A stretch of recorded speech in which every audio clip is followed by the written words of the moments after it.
ಯಾಕೆ ಹೇಳಿದ್ರೆ ಆ ಸಂದರ್ಭದಲ್ಲೂ ಕೂಡ ಭಾರತಕ್ಕೆ ಆ ಬಿಸಿ ತಟ್ಟಲಿಲ್ಲ because of doctor Rahul Gandhi, Priyanka Vadra, Kharge, Siddaramaiah, DK Shivakumar ಸೇರಿದಂತೆ ಗಣ್ಯರ ಉಪಸ್ಥಿತಿ. AICC ಕಚೇರಿ ತಲುಪಿದ ಡಾಕ್ಟರ್ ಸಿಂಗ್ ಪಾರ್ಥಿವ ಶರೀರ ನೋಡಿ. ಇದೇ AICC ಕಚೇರಿ ಒಳಗಡೆ ನರಸಿಂಹರಾವ್ ಅವರ ಪಾರ್ಥಿವ ಶರೀರ ಹೋಗಲಿಲ್ಲ. ನಿನ್ನೆ ಒಂದು ಮಾತನ್ನು ಹೇಳ್ತಾ ಇದ್ರು ಒನ್ಸ್ ಅಗೇನ್, ಯಾರು ರವೀಂದ್ರ ರೇಷ್ಮೆ. ಯಾಕಂದ್ರೆ ರವೀಂದ್ರ ರೇಷ್ಮೆ ಅವ್ರ ಸ್ಟೂಡೆಂಟ್ ಆಗಿದ್ದಾಗ ನೆಹರು ಅವರ ಈ ವಿಜುವಲ್ ನೋಡ್ಕೊಳ್ಳೋಣ, ಆಮೇಲೆ ಮಾತಾಡ್ತೀನಿ. ನೋಡಿ, ಮಲ್ಲಿಕಾರ್ಜುನ ಖರ್ಗೆ ಆದಿಯಾಗಿ ಪ್ರತಿಯೊಬ್ಬರು ಕೂಡ ಅಂತಿಮ ದರ್ಶನವನ್ನು ಪಡೆಯುತ್ತಾ ಇದ್ದಾರೆ. ಸಿದ್ದರಾಮಯ್ಯನವರು ಕೂಡ ಇದ್ದಾರೆ, RV ದೇಶಪಾಂಡೆ ಇದ್ದಾರೆ, HK ಪಾಟೀಲ್ ಅವರಿದ್ದಾರೆ, DK ಶಿವಕುಮಾರ್ ಇದ್ದಾರೆ, ಎಲ್ಲ ಗಣ್ಯಾತಿ ಗಣ್ಯರು. ನಾನು ರವೀಂದ್ರ ರೇಷ್ಮೆ ಅವರ ಬಗ್ಗೆ ಹೇಳ್ತಾ ಇದ್ದೆ. ರವೀಂದ್ರ ರೇಷ್ಮೆ ಸ್ಟೂಡೆಂಟ್ ಆಗಿದ್ದಾಗ ನೆಹರು ಅವರ ಪ್ರಭಾವಗಳು ಭಾಳ ಇತ್ತಂತೆ. ಆ 64 ಆ ಸಂದರ್ಭದಲ್ಲಿ ನೆಹರು ತೀರ್ಕೊಂಡಾಗ ಮರುದಿವಸ ಪತ್ರಿಕೆಯಲ್ಲಿ ಬಂದಿತ್ತಂತೆ, ಯುಗ ಪುರುಷನ ಯುಗಾಂತ್ಯ ಅಂತ ಬಂತಂತೆ. ಆಗ ಏನು ಈ ಯುಗ ಪುರುಷ ಅಂದ್ರೆ ಅಂತೇಳಿ ಸಾಧಾರಣವಾಗಿ ಒಂದು ಒಂದು ಒಂದು ಯುವ ಮನಸ್ಸಿಗೆ ಈ ಯುಗ ಪುರುಷ ಅಂದ್ರೆ ಏನು ಅಂತ ಒಂದಿರುತ್ತಲ್ವಾ. ಅವ್ರು ಹೇಳ್ತಾ ಇದ್ರು, ನಮಗೆ ಆಗ ಅರ್ಥ ಆಗ್ತಾ ಇರಲಿಲ್ಲ. ಇವತ್ತು ಇವರು ತೀರ್ಕೊಂಡಾಗ ಒಬ್ಬ ಯುಗ ಪುರುಷನ ಅಂತ್ಯವಾಯಿತು ಅಂತ ಹೇಳೋ ಈಗ ನಮ್ಗೆ ಗೊತ್ತಾಗುತ್ತೆ ಯುಗ ಪುರುಷ ಅಂದ್ರೆ ಏನು ಅಂತೇಳಿ. ಯುಗ ಪುರುಷ ಅಂತಂದ್ರೆ 1, 2, 3 ತಲೆಮಾರುಗಳನ್ನ ಪ್ರಭಾವಿಸುವಂತ ಒಬ್ಬ ನಾಯಕ ಯಾರು ಹುಟ್ಟುತ್ತಾನೋ ಆತನೇ ಯುಗ ಪುರುಷ. ಈಗ ರಾಜ್ಕುಮಾರ್ ಅಂತ ಇಟ್ಕೊಳ್ಳಿ. ರಾಜ್ಕುಮಾರ್ ನಮ್ಮ ಅಜ್ಜನೂ ಫ್ಯಾನು, ಅಪ್ಪನೂ ಫ್ಯಾನು, ನಾವು ಫ್ಯಾನ್, ಮಕ್ಕಳು ಫ್ಯಾನ್. 3 ತಲೆಮಾರು, ಮಿನಿಮಮ್ 3 ತಲೆಮಾರು. ಅಮಿತಾಬ್ ಬಚ್ಚನ್, ರಜನಿಕಾಂತ್ ಅವರು, ಆಮೇಲೆ ಕ್ರಿಕೆಟ್ನಲ್ಲಿ ಕೆಲವರು ಇರ್ತಾರೆ. ಹಾಗೇನೆ ನೆಹರು ಇರ್ಬೋದು, ಪಟೇಲ್ ಇರ್ಬೋದು, ಇವರಿರ್ಬೋದು, ಇಂದಿರಾ ಗಾಂಧಿ ಇರ್ಬೋದು, ವಾಜಪೇಯಿ ಅವರು ಇರ್ಬೋದು. ಅಂದ್ರೆ ಬೀರಿದ ಪ್ರಭಾವಗಳಿದೆಯಲ್ಲ, ಅದಕ್ಕೆ ಒಬ್ಬ ಜನರೇಷನ್ಗೆ ಅಲ್ಲ, 3 ಜನರೇಷನ್ಗೆ. 30 ವರ್ಷ ಅಂತಂದ್ರೆ 10 ವರ್ಷಕ್ಕೊಮ್ಮೆ ನಿಮ್ಮ ಅದು ಹೇಳ್ತಾರೆ 7 ವರ್ಷಕ್ಕೊಮ್ಮೆ ನಿಮ್ಮ ಟೇಸ್ಟ್ಗಳು ಚೇಂಜ್ ಆಗ್ತಾ ಹೋಗುತ್ತಂತೆ ಲೈಫಲ್ಲಿ. ಯಾವುದು ಪ್ರಯಾರಿಟಿ, ಅದು ಪ್ರಯಾರಿಟಿ ಅಲ್ಲ ಅಂತ ಆಗತ್ತೆ. ಯಾವುದು ನಮ್ಮ ಇದು ನೀವೇ ನೋಡಿಬೇಕಿದ್ರೆ ನಿಮ್ಮ 10 ವರ್ಷದ ಹಿಂದಿನ ಅಥವಾ ಯಾವುದಾದ್ರೂ ಫೇಸ್ಬುಕ್ಕಲ್ಲಿ ಮತ್ತೊಂದರಲ್ಲಿ ನೀವೇನಾದರೂ ಒಂದು ಬರ್ದಾಕಿರ್ತೀರಿ ಅಲ್ವಾ, ನಾವೇನೋ ಬರ್ದಾಕಿರ್ತೀವಿ, ಭಾಳ ಅದ್ಭುತ. ಅವತ್ತಿನ ದಿವಸದ ದಿನಮಾನಗಳಲ್ಲಿ ನಮಗೆ ಏನಪ್ಪ ನಾವು ಶೇಕ್ಸ್ಪಿಯರ್ ಆಗಿಬಿಟ್ವಿ ಹಂಗೆಲ್ಲ ಅನಿಸ್ಬಿಟ್ಟಿರ್ತದೆ ಬರ್ದಾಗ. ಈಗ ಅದನ್ನು ನೋಡಿದಾಗ ಇಷ್ಟು ಕೆಟ್ಟದಾಗಿ ಬರ್ತಿದ್ನ ಅಂತಲೂ ಅನ್ಸುತ್ತಲ್ವಾ. ತುಂಬ ಸಲ ಅನ್ಸುತ್ತೆ. ಅಂದರೆ ನಮ್ಮ ಪ್ರಯಾರಿಟಿಗಳು ಚೇಂಜ್ ಆಗಿರುತ್ತೆ, ನಮ್ಮ ಆಲೋಚನೆಗಳು ಚೇಂಜ್ ಆಗಿರುತ್ತೆ, ನಾವೊಂಥರ ಪ್ರವರ್ಧಮಾನಕ್ಕೆ ಬಂದಿರ್ತೀವಿ, ಅದೆಲ್ಲ ಇಂಪಾರ್ಟೆಂಟ್ ಆಗಿರುತ್ತೆ. ಎನಿಹೌ, ಪಾಕಿಸ್ತಾನದಲ್ಲಿ ಹುಟ್ಟಿರ್ತಾರೆ. ಆಮೇಲೆ ಭಾರತ ವಿಭಜನೆ ಸಂದರ್ಭದಲ್ಲಿ ಭಾರತಕ್ಕೆ ಬಂದು ನೆಲೆಸ್ತಾರೆ. ಸರ್ದಾರ್ಜಿ ಅವ್ರದ್ದೊಂದು ಟರ್ಬನ್, ಅಂದರೆ ಬ್ಲೂ ಕಲರೇ, ಅದು ಬಿಟ್ಟರೆ ಬೇರೆ ಹಾಕಿದ್ದು ಭಾಳ ಕಡಿಮೆ, ನಾನು ನೋಡಿಲ್ಲ, ಬ್ಲೂನೇ. ಓಕೆ, ಆ ಸಂದರ್ಭದಲ್ಲಿ ಎಂಥ ಸಂದಿಗ್ಧ ಪರಿಸ್ಥಿತಿಯಲ್ಲಿ ನಾವು ಒಮ್ಮೊಮ್ಮೆ ಈ ಭಾರತೀಯರು, ವಿಶೇಷವಾಗಿ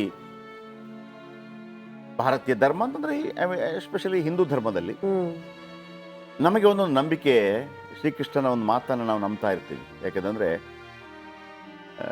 ಯದಾ ಯದಾ ಹಿ ಧರ್ಮಸ್ಯ ಗ್ಲಾನಿರ್ಭವತಿ ಭಾರತ ಅಭ್ಯುತ್ಥಾನಂ ಅಧರ್ಮಸ್ಯ ತದಾತ್ಮಾನಂ ಸೃಜಾಮ್ಯಹಂ ಪವಿತ್ರಾಣಾಯ ಸಾಧುನ ವಿನಾಶಾಯ ಚತುಷ್ಟಾಂ ಧರ್ಮ ಸಂಸ್ಥಾಪನಾರ್ಥಾಯ ಸಂಭವಾಮಿ ಯುಗೇ ಯುಗೆ ಅಂತಂದರೆ ನಿನಗೆ ಗೊತ್ತಿಲ್ಲದೆ ನಾನು ಅವತರಿಸ್ತಾ ಇರ್ತೀನಿ ಅಂತ ಕೃಷ್ಣ ಹೇಳಿದ್ದು. ಅಂದರೆ ನಾವು ಕಾಯ್ತಾ ಇರ್ತೀವಿ, ಏನು ಎತ್ತ ಅಂತ.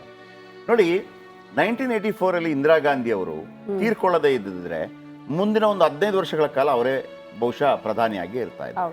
ಆಯಿತು, ರಾಜೀವ್ ಗಾಂಧಿ ಬಂದರು, ಅವರು ತೀರ್ಕೊಳ್ಳದೇ ಇದ್ದಿದ್ರೆ ಇನ್ನೊಂದು 10 ವರ್ಷ ಅವರ ರಾಜಕೀಯ ಜೀವನ ಇರ್ತಾ ಇತ್ತು.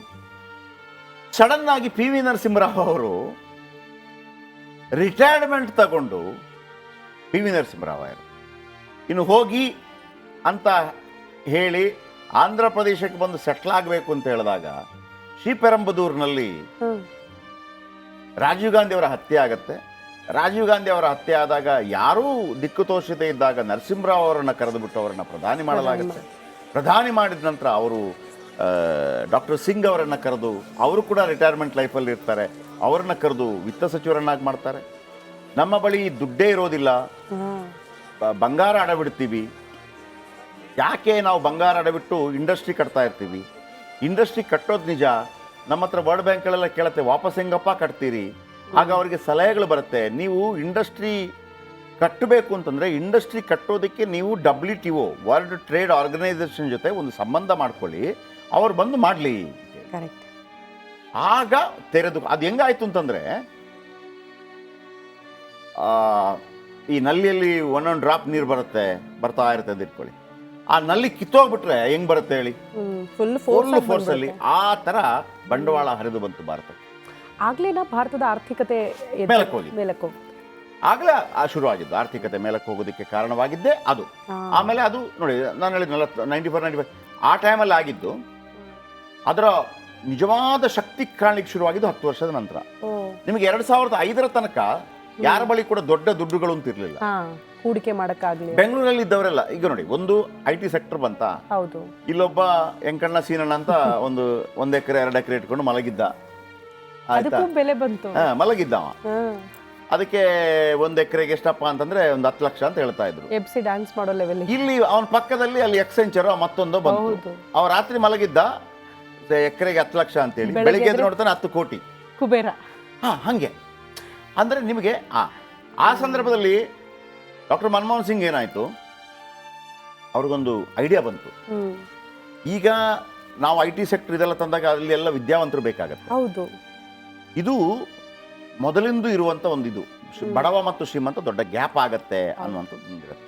ಹಾಗಾಗಿ ಅವ್ರು ಏನು ಮಾಡ್ತಾರೆ, ಬಡವರಿಗೆ ಗ್ರಾಮ ಪಂಚಾಯಿತಿ ಮಟ್ಟದಲ್ಲಿ ಕೂಲಿಗಾಗಿ ಕಾಳು ಯೋಜನೆ, ನರೇಗಾ ಯೋಜನೆ ನರೇಗಾ, ಕೂಲಿಗಾಗಿ ಕಾಳು ಯೋಜನೆ. ಪ್ರತಿಯೊಬ್ಬರಿಗೂ ಕೂಡ, ಯಾರು ಕೂಡ ಅನ್ನ ಇಲ್ಲದೆ ಸಾಯಬಾರ್ದು, ಖಾಲಿ ಹೊಟ್ಟೆಯಲ್ಲಿ ಇದ್ಬಾರ್ದು, 200 ದಿನ ಕೆಲಸ, ಆ ಥರ ಏನೋ ಬರುತ್ತೆ.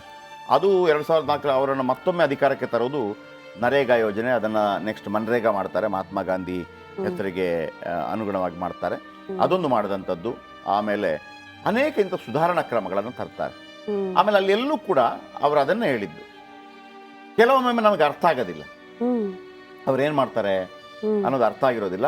ಆಯಾ ಕಾಲಘಟ್ಟಕ್ಕೆ ಅರ್ಥ ಆಗುತ್ತೆ. ಲೈಕ್ ಉಪೇಂದ್ರ ಪಿಕ್ಚರ್ ಇದ್ದಂಗೆ. ಉಪೇಂದ್ರ ಅವ್ರದ್ದು UI ಪಿಕ್ಚರ್ ಏನೋ ಬಂದಿದೆ ಅಂತೆಲ್ಲ ಹೇಳ್ತಾ ಇದ್ದಾರಲ್ಲ, ಬಹುಶಃ ಕೆಲವರಿಗೆ ಅದು ಅರ್ಥ ಆಗ್ಲಿಕ್ಕಿಲ್ಲ. ಆದರೆ ಒಂದು 20 ವರ್ಷ ಕಳೆದ ನಂತರ ಅಂಥದೇ ಪಿಕ್ಚರ್ ಬರ್ತಾ ಇರುತ್ತೆ. ಅಂದ್ರೆ ಅವಾಗ ಅರ್ಥ ಆಗುತ್ತೆ. ಕಾಶಿನಾಥ್ ಅವರ ಪಿಕ್ಚರ್ ಬಂತು, ಅನುಭವ ಅಂತೇಳಿ ಪಿಕ್ಚರ್ ಬಂತು. ಎಲ್ಲರೂ ಅದನ್ನು ಸೆಕ್ಸ್ ಪಿಕ್ಚರ್ ಅಂತ ಒಂಥರ ಹೀಗಳೆತ್ತಾ ಇದ್ರು. ನಿಜವಾಗಿ ಅದು ಭಯಂಕರ ಸೈಂಟಿಫಿಕ್ ಪಿಕ್ಚರ್, ಅದು ಮನುಷ್ಯನಿಗೆ ಬೇಕಿರುವಂಥ ಪಿಕ್ಚರು. ಆಮೇಲೆ ಈಗ ಅಂಥದ್ದು ಕೆಟ್ಟ ಕೆರ ಹೊಡೆದಿರುವಂಥ ಪಿಕ್ಚರ್ಗಳು ಬರ್ತಾ ಇರ್ತದೆ ಬೇರೆ ರೀತಿಯಲ್ಲಿ. ಅದು ಎಂಥ ಎಜುಕೇಷನು ಕೊಟ್ಟಂಥ ಸಿನಿಮಾ, ಬಟ್ ನಮಗೆ ಅದನ್ನು ಎಕ್ಸೆಪ್ಟ್ ಮಾಡೋಕೆ ಆಗ್ತಾ ಇರಲಿಲ್ಲ ಆ ಸಂದರ್ಭದಲ್ಲಿ. ಹೀಗೆ ಕೆಲವು, ಅದೇ ನಾನು ಅಂದಿದ್ದು, ನಮಗೆ ಆರ್ಥಿಕ ಅವರು ಏನೋ ಒಂದು ಕ್ರಮ ಕೈಗೊಂಡ್ರು ಅಂತ ಹೇಳುವಾಗ ಆಗ ಅರ್ಥ ಆಗ್ತಾ ಇರಲಿಲ್ಲ. ಯಾವಾಗ ನಮಗೆ ಸ್ಕಿನ್ಗೆ ಬಂದು ಟಚ್ ಆಗುತ್ತೆ ಆಗ ಗೊತ್ತಾಯ್ತು, ಇದು ಅವರು ಔಟ್ ಮಾಡಿದ್ದು ಅಂತೇಳಿ. ನಾನು ಅದಕ್ಕೆ ಹೇಳಿದೆ, ಇವತ್ತು ಎಲ್ಲ IT ಸೆಕ್ಟರ್ ಅಥವಾ ಯಾರೇ ದೊಡ್ಡ ದೊಡ್ಡ ಭಾರತದಲ್ಲಿ ಸಂಬಳ ಪಡೆಯುವಂಥವ್ರು ವಿದೇಶದಲ್ಲಿ ಹೋಗಿ ವ್ಯಾಸಂಗ ಮಾಡಿ, ಇಂಡಿಯಾದಲ್ಲಿ ವ್ಯಾಸಂಗ ಮಾಡಿ ವಿದೇಶದಲ್ಲಿ, ಈಗ ಗೂಗಲ್ CEO ಯಾರು